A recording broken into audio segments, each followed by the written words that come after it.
అక్కడే కూర్చుని పోయారేంటి? Next time వెళ్ళేటప్పుడు డిస్టెన్స్ తగ్గుతుందని. కొంచెం దయచేసి ఫోన్ తెచ్చి పెడతావా?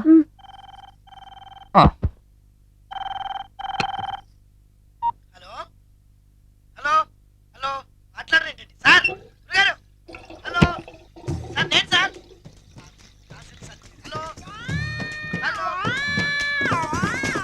హలో హలో సార్, నమస్తే. నేను రాజు సార్. చెప్పు. అదే మ్యూజిక్ సిట్టింగ్ ఉందని చెప్పాను కదా సార్. ప్రొడ్యూసర్ గారు, డైరెక్టర్ గారు వెయిటింగ్ అండి ఇక్కడ. మర్చిపోయాను, వస్తున్నాను. ఏంటి సార్, వాయిస్ ఏదో నూతులో నుంచి వస్తున్నట్టుంది. What happen? అలాగే ఉంటుంది. 3 నిమిషాల్లో 4 సార్లు వెళ్ళొచ్చాను కదా. 4 సార్లు వెళ్ళొచ్చారా? ఎక్కడికండి? వెయిట్ లిఫ్టింగ్ కి. పెట్టే.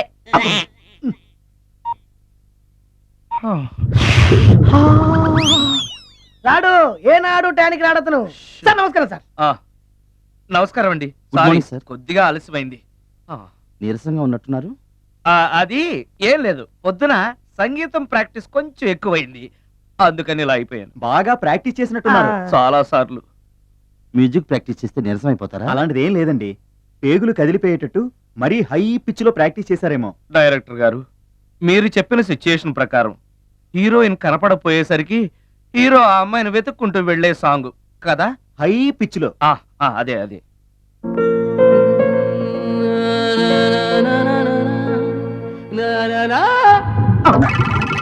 ఆపేసరే, బాగుంది. అలాగే పాడండి. అలానే పాడితే బయటకు వచ్చేస్తుంది. రావాలి, అలా రావడమే నాకు కావాలి. అవునండి, అలా వేదన బయటకు వస్తేనే హీరోయిన్ పరిగెత్తుకుంటూ వచ్చి హీరోని హత్తుకుంటుంది. ప్రొసీడ్. అబ్బా, మీరు రావాలనుకుంటుంది వేరు, నాకు వస్తుందని చెప్పేది వేరు. పోనీ మీరు అనుకున్నదే రానివ్వండి.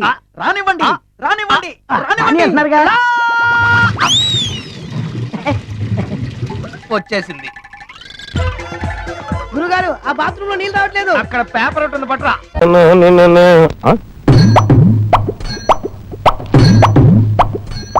నా హెయిర్ అప్పుడే పలచబడిపోయింది. వైఫ్, నీ హెయిర్ ఏంటే ఇంత మెత్తగా ఒత్తిగా ఉంది? ఉండండి చెప్తాను. అబ్బా, అలా గిర్రం తిరుగుతూ చెప్తావేంటి? నిలబడి చెప్పొచ్చు కదా, నడుము విరిగేది. టీవీలో అమ్మాయి ఇలాగే గిర్రం తిరుగుతూ చెప్తుందండి. టీవీలో చెప్పినవన్నీ కొని నా ప్రాణాలు తీస్తున్నావు, ఇంక వాళ్ళు చేసినట్టు కూడా చేయాలా? అవునండి, రేపు పెద్ద గంగాళంలో ఫ్రూటీ పోసి దాంట్లో స్టైల్ గా దూకుదాం అనుకుంటున్నానండి.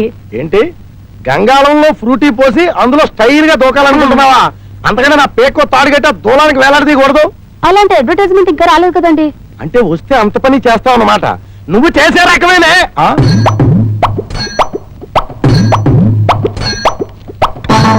ఏంట్రా బొక్కుతున్నావు? హార్లిక్స్. హార్లిక్స్ తింటమేంట్రా? తాగాలి. నేను హార్లిక్స్ తాగను, తింటాను. హార్లిక్స్ శంకర్మ, నువ్వు మీ అమ్మ కలిపి నన్ను కూడా వేపుకి తినండి రావు. ఏమిటి వేపడం ఉంటున్నారు? మెతడు. సన్ఫ్లవర్ ఆయిల్ అయితే బాగుంటుంది. Sunflower sunflower sunflower. అందుకే నేను ప్రార్థిస్తున్నాను స్వామి, అటు మా అమ్మా నాన్నలు గొడవ, ఇటు శేషారత్నం కూతురు బాధ లేకుండా మమ్మల్ని కాపాడు తండ్రి. వీరులారా, ఇలా దయచేయండి. ఏమిటండి మమ్మల్ని ఇంత గౌరవంగా పిలుస్తున్నారు? ఒరే, మనల్ని ఇంత గౌరవంగా పిలుస్తున్నాడంటే వీడికి ఏదో బాధ ఉందన్నమాట. ఏమిటండి మీ బాధ?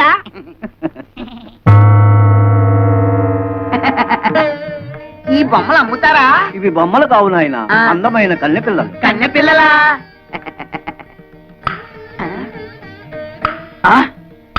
ఏమయ్యా, రాళ్ళకి ఆ డాళ్ళకి తేడా తెలియనంత బెరిబెదలు అనుకున్నావా? ఒరే, వీడెవడో పిచ్చాసుపత్రి కేసులో ఉన్నాడు, పారిపోదాం. ఆగండి బాబు, వీళ్ళు ఒకప్పుడు నిజంగా అందమైన కన్నె పిల్లలే. మా గురువు గారు హిమాలయాల్లో చాలా కాలం తపస్సు చేసుకుని ఈ గుడికి దర్శనార్థమై వచ్చారు. డబ్బు అందము ఉన్నదన్న అహంకారంతో మా గురువు గారిని అవమానించారు.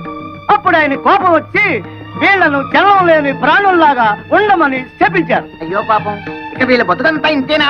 వినండి మరి. అప్పుడు వీళ్ళు మా గురువు గారి పాదాల మీద పడి హోరున విలపించారు. అప్పుడు ఆయన జాలిపడి వీళ్ళకి తరుణోపాయం చెప్పారు. ఏమిటది? త్వరగా చెప్పండి. 2 యువకులు కలిసి 7 పుణ్యకార్యాలైనా సరే 3 పాపకార్యాలైనా సరే చేయాలన్నారు. ఆ పాపకార్యాలు ఏమిటో చెప్పండి, చేసేస్తాం. ఒక ప్రాణిని చంపడం, ప్రాణ స్నేహితుల్ని విడదీయడం, పాపురాల్ని కోల్చడం, పంపల్ని కాల్చడం, పెళ్లి సంబంధాలని పేర్చడం లాంటివి. ఇందులో మీరు 3 పాపకార్యాలు చేస్తూ బాగా తన్నులు తిన్నారంటే 3 వాయిదాల్లో వీళ్ళకి నిజస్వరూపాలు వస్తాయి. ఇస్తాను వేసిస్తా. కొబ్బరికాయకి వైరంతా ఏమిరా నాన్న ఇది మామూలు కొబ్బరికాయ కాదు కొండల పేల్చే బాంబుల మందు ఇందులో బాగా కూరాం వదలకు పేలుతుంది. ఇంకెందుకురా ఇది? ఆ క్లాస్ అమ్మాయి చెప్పారు ఒక కొంప కూల్చమని. అందుకే మన ఇంటి చుట్టూరా కొబ్బరి బాంబులు ఇంకా అలా అలా పెట్టాం. కావాలంటే చూడండి. అయ్యో ఏంట గురువయ్యప్ప ఒరేయ్, ఎవరి కొంప కూల్చమంటే మన కొంపకే పెట్టారేమిట్రా? అలా చూస్తే నిలబడ్డారేమిటండి? వెళ్ళి తీయండి, అయ్యో, వరద కొబ్బరి బాంబులు. తొందరగా తీయండి. ఈ కొబ్బరి బాంబులతో ఎవడి కొంప కూల్చాలో నేను పరయ్య. పూచిక పుల్లతో సహా మొత్తం అన్ని బయటపడే. బాబు అయ్యా ఎన్నాళ్ళైందా నీకు అప్పిచ్చి కదా? మరి తీర్చక్కర్లేదా కదా? మరి తీర్చావా కదా? మరి తీర్చకపోతే ఏం చేస్తాను కదా? మరి అదే ఏంటయ్య గొడవ? బాబు పండిన పంట పోయి నేను బాధపడతా ఉంటే అప్పు తీర్చలేదని కొడుతున్నాడు. ఏమండి ఇప్పుడు వీడు నా దగ్గర అప్పు తీసుకుని ఎన్నాళ్ళైంది? అది కాదయ్యా, ఊళ్ళో నేను ఒక పెద్ద మనిషిని ఉన్నానుగా, నాతో చెప్పొచ్చుగా. కదా? మరి 6 నెలలకి వడ్డీ ఎంత నన్ను అడుగుతావేంటి? కదా? వడ్డీ 4000, అసలు 1000 కలిపితే ఎంత అది కాదయ్యా. కదా? మరి ఇప్పటి వరకు తీర్చాడా తీర్చకపోతే కొడతావా? కదా? మరి అందుకే కొట్టాను. నేను అడిగేదేమిటి, నువ్వు చెప్పేదేమిటి? ఆడి పేరు పిచ్చేసిట్టండి. ఆడి ప్రశ్నలకు ఆడే మనసులో సమాధానాలు చెప్పుకుని కదా అని రెచ్చిపోతుంటాడు. ఆడి పని ఎవరికి ఎవరు చెప్పినా ఏంటండి. బాబు ఒక్క నెల రోజుల పాటు గడివిమ్మని మీరైనా చెప్పండి బాబు. అక్కర్లేదు. హ్మ్. బాబు మీరు 10 కాలాల పాటు చల్లగా ఉండాలి బాబు. అరే రే రాజా గారు మీరా? ఎంతసేపు నుండి వచ్చి? అమ్మగారు నాన్నగారు బాగున్నారా? అరే నీ దగ్గర అప్పెంత తీసుకున్నాడు రా? ఏయ్, పెద్ద మనుషులు పట్టుకుని రావరే అంటావేంటి? కదా ఆ? వడ్డీతో కలిపి మొత్తం ఎంత అయిందిరా? చొక్కా పట్టుకుంటావేంటి? కదా మా అబ్బాయి గారిని కట్టించారా? నేను అడిగింది ఏంటి, నువ్వు అనేదేంటి? కదా బాకీ తీరిపోయిన బ్యాలెన్స్ ఎంత ఇవ్వాలమ్మా? బ్యాలెన్స్ ఏంటి? డబ్బు వస్తుంటే ఎందుకు కాదనాలి? ఏమి ఇచ్చినా తీసుకుంటా. ఏ విత్తనం తీసుకుంటావా? చేతులు కట్టుకో. ఆ. నవ్వు. ఆ, ఇంకోటి ఇవ్వనా? ఇంకోటి ఇవ్వనా? అయ్యో పిచ్చి శెట్టి గారు, నమస్కారం నమస్కారం నమస్కారం. మీరా? ఎంత చెప్పండి వచ్చి మీ పిల్లలు బాగున్నారా? అలా నీళ్ళు వదులుతారండి. నమస్కారం అండి. అబ్బాయి గారు మనం వచ్చిన పని అయిపోయింది, పదండి.